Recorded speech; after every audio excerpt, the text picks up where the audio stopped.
एक छोटे से गांव कासीपुर में रघुनाथ नाम का एक किसान रहता था।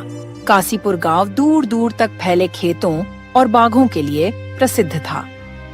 जमींदारों और सेठों का बोलबाला था, जबकि मेहनतकश किसान उनकी दया पर निर्भर हो चले थे। रघुनाथ की पहचान एक ईमानदार और मेहनती व्यक्ति में गिनती होती थी। उसे दिन भर खेत में पसीना बहाने के बाद भी पेट भर रोटी की गारंटी नहीं थी। अपनी बेटी गंगा, पत्नी पार्वती, अपने परिवार का खर्च रघुनाथ ही उठाता था। सालों से गांव में एक ही सेठ का राज चलता आ रहा था, भैरव सिंह। वह गांव का सबसे बड़ा महाजन, दबंग और जमीनों के मालिकों में से एक था।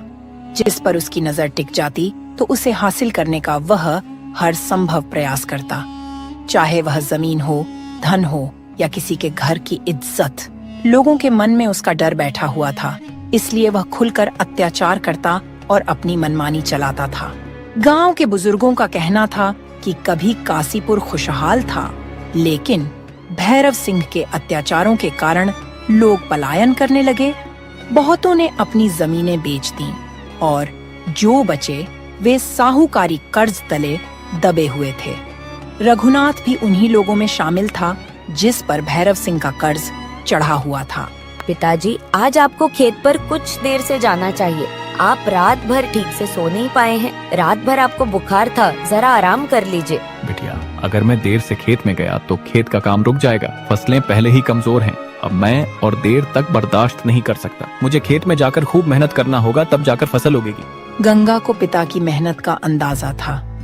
वह जानती थी कि अगर अब की बारिश समय पर न आई तो इस बार भी फसल चौपट हो जाएगी और कर्ज का बोझ और बढ़ेगा। लेकिन वह फिर भी पिता को समझाने का प्रयास करती। पिताजी, कुछ देर आराम कर लेने से खेत का नुकसान ज्यादा थोड़ी होगा जितना आपकी सेहत बिगड़ने से हो सकता है। माँ भी यही कह रही थी। इतने में अंदर से पार्वती आती है और अपनी हल्की फुल्की डांट के साथ रघुनाथ को समझाती है। ये लड़की ठीक ही कहती है। आप दिन रात एक करके खेत में काम करते रहते हो, अपने शरीर का जरा भी ख्याल नहीं रखते हो। अरे भाग्यवान, एक किसान आराम करने लगेगा तो खेत का काम कौन करेगा? तुम चिंता मत करो, मुझे कुछ नहीं होगा। वह हल उठाता है और खेत की ओर निकल जाता है।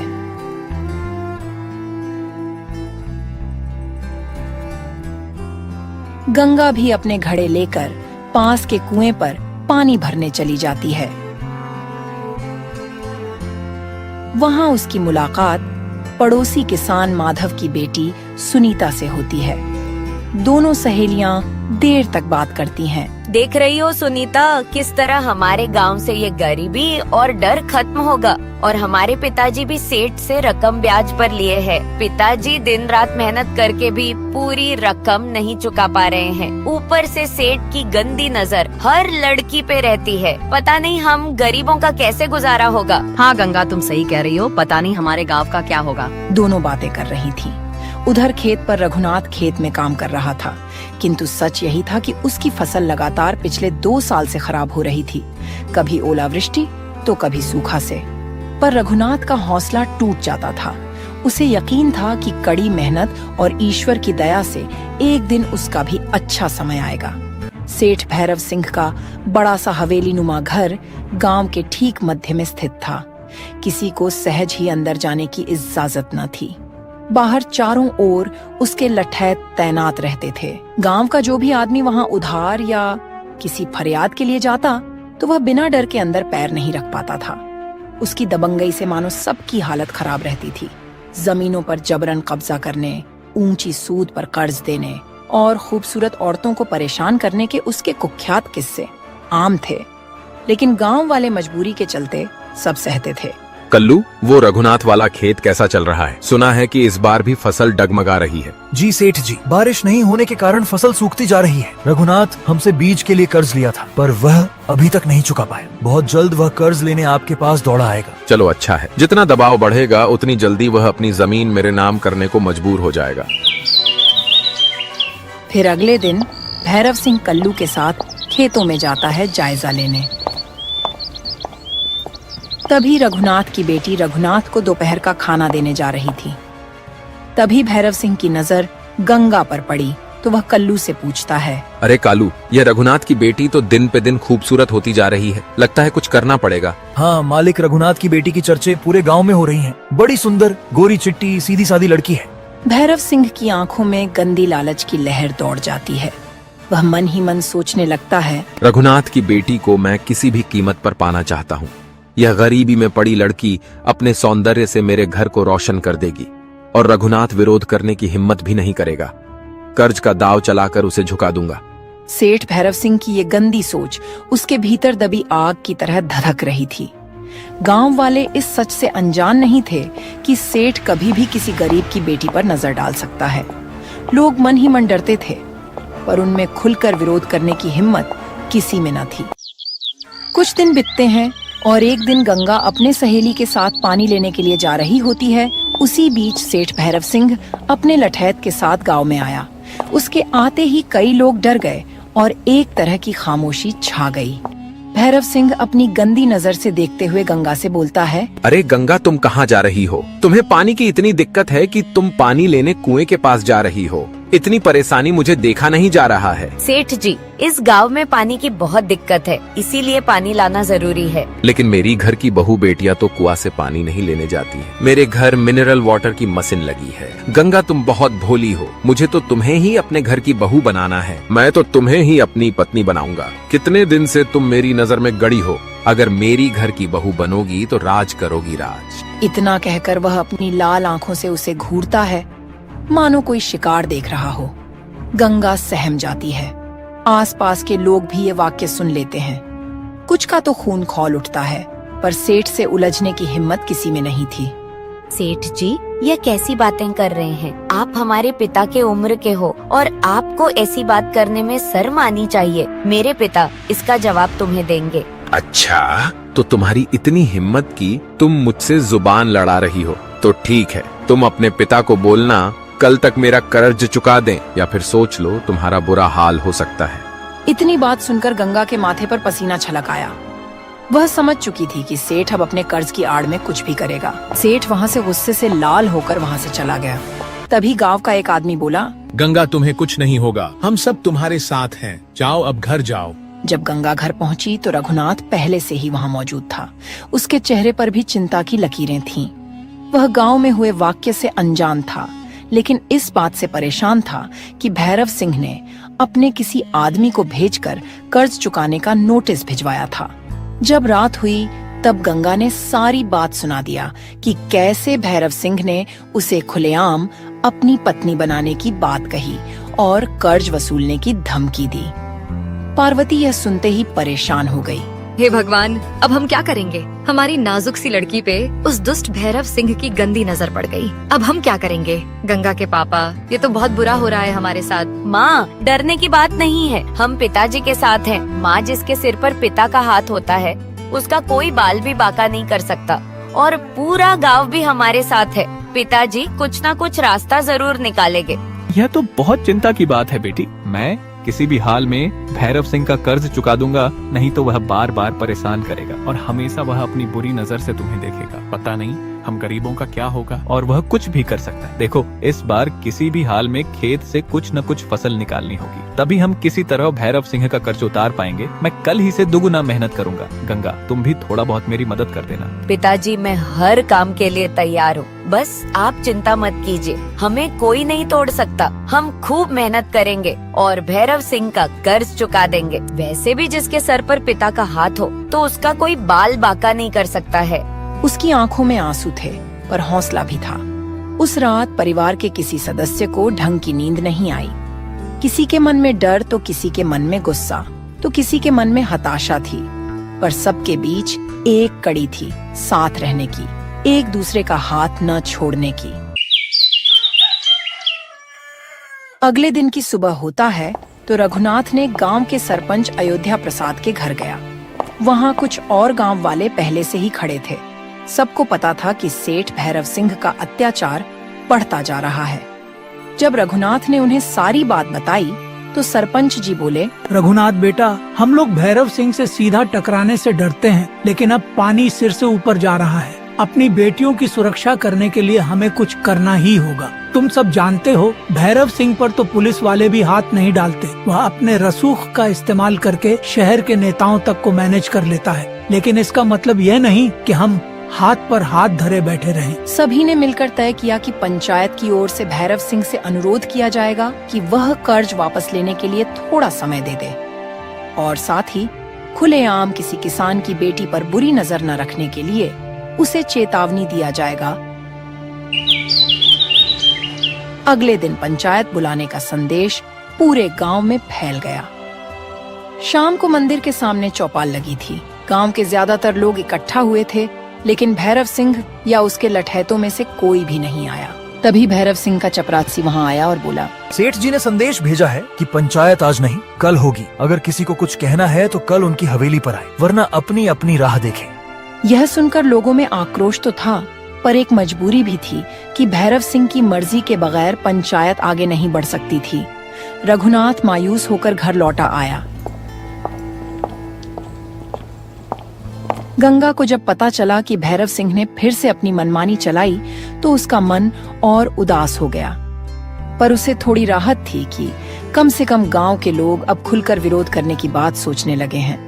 अगले दिन तय समय पर सरपंच रघुनाथ, माधव और कुछ अन्य किसान भैरव सिंह के हवेली पहुंच गए। तो सरपंच, सुना है कि तुम लोग मुझसे कुछ कहना चाहते हो। बोलो, क्या कहना चाहते हो? सेठ जी, कई किसानों पर आपका कर्ज है, वे उसे चुकाने में असमर्थ हैं। पिछले 2 साल से सूखा है, फसलें भी बर्बाद हो रही हैं। आपसे हाथ जोड़कर निवेदन है कि उन्हें कुछ मोहलत दें। और हमने सुना है कि आप रघुनाथ की बेटी पर बुरी नजर रखे हुए हैं। ये ठीक बात नहीं है सेठ जी। गांव की बेटियों की इज्जत सबकी जिम्मेदारी होती है। हम चाहते हैं आप ऐसी कोई हरकत न करें जिससे गांव में अशांति फैले। देखिए सरपंच, कर्ज तो हर हाल में वसूला जाएगा, क्योंकि मैं कोई दान पुण्य करने नहीं बैठा हूँ। रही बात रघुनाथ की बेटी की, तो उसमें भी मैं कोई गलत इरादा नहीं रखता। मैं तो बस उसे अपने घर की रौनक बनाना चाहता हूँ। सेठ जी, मेरी बेटी की शादी मैं अपने हिसाब से करूंगा। आपकी उम्र भी तो 40 साल हो चली है और मेरी बेटी 18 साल की। आपको शर्म नहीं आती? यह कैसे शोभा देगा? फिर वो कौन अभागा होगा कि अपनी बेटी की शादी आपके जैसा दुष्ट आदमी से करे?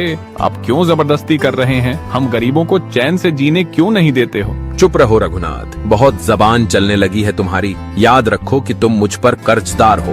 अगर मुझे जरा भी लगता है कि तुमने मेरी बात नहीं मानी तो तुम्हारी जमीन नीलाम कर दूंगा। याद है ना, तुमने अपने खेतों के कागजात गिरवी रखे हो मेरे पास। अगर मेरी बात नहीं मानोगे तो फिर तुम सड़क पर आ जाओगे। सेठ जी, यह अन्याय होगा। कम से कम बेटी की बात पर जबरदस्ती मत कीजिए। देखो बसंत, तुम अपने काम से काम रखो। जो मेरे फैसले को चुनौती देगा उसका अंजाम भी बुरा होगा। भैरव सिंह की बात सुनकर सन्नाटा छा गया। लठैत ने ऐसे घूरना शुरू किया कि मानो कि अभी हमला कर देगा। सरपंच ने सोचा कि इससे पहले स्थिति बेकाबू हो, पंचायत को यहाँ से लौटना ही बेहतर है। रघुनाथ को अपने साथ लेकर सब बाहर निकल आए। बाहर आने के बाद सारा समूह बेहद मायूस था। उन्हें समझ नहीं आ रहा था कि अब क्या करें। फिर अगले दिन गांव में पंचायत जुटी। उसमें गांव का एक आदमी बोला, हमें एक साथ आगे आकर इसका विरोध करना होगा। क्या हम सबने अपनी बेटियों को इसलिए जन्म दिया है कि कोई सेठ आकर उनको अपनी जिद के लिए उठा ले जाए? यदि आज हम चुप रहे तो कल हमारे घरों में भी यही होगा। उसकी ये बात सुनकर लोगों का साहस बढ़ा। तभी हरिया ने भी समर्थन किया। सही बात है। अगर हम सब एकजुट हो जाएं और शहर के अफसरों के पास जाएं, तो हो सकता है हमें कुछ न्याय मिले। पर पिछली बार जब कुछ लोगों ने शिकायत की थी तो पुलिस ने भैरव सिंह के खिलाफ कोई कार्रवाई नहीं की। उल्टे शिकायत करने वालों को ही प्रताड़ित किया गया था। इस पर रघुनाथ ने अपनी बेटी की चिंता करते हुए कहा, मैं तो अपना सब कुछ दांव पर लगाकर भी अपनी बेटी की रक्षा करूंगा, अगर कोई साथ दे चाहे ना दे। इतना सुनते ही कुछ किसानों ने हामी भरी कि वे रघुनाथ का साथ देंगे।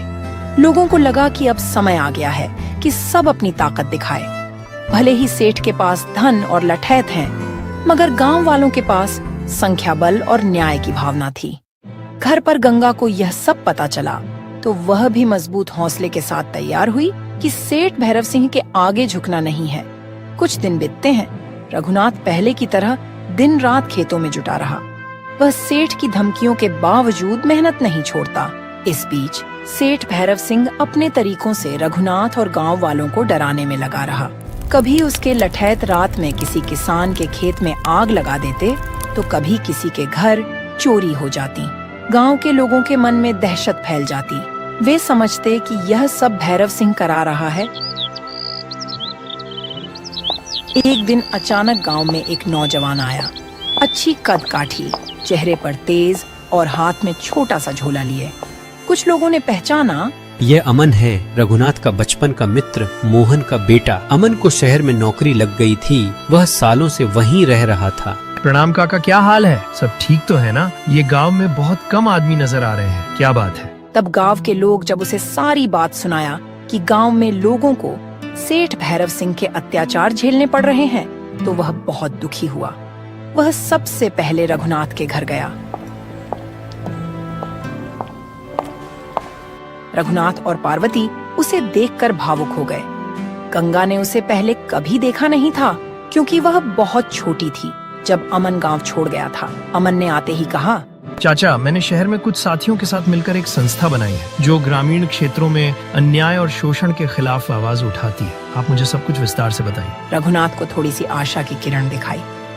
उसने अमन को भैरव सिंह और उसके कृत्यों के बारे में बताया। अमन ने आश्वासन दिया, चाचा आप चिंता मत कीजिए, जब सब लोग मिलकर आवाज उठाएंगे तभी बदलाव आएगा, मैं आपके साथ हूँ। फिर उसके बाद अमन गांव वालों से लगातार मिलता रहा, उन्हें समझाता रहा, डरने से कुछ नहीं होगा। अगर सब एकजुट होकर पुलिस अधीक्षक या जिला कलेक्टर से मिलें और अपनी शिकायत दर्ज करवाएं, तो कुछ रास्ता निकल सकता है।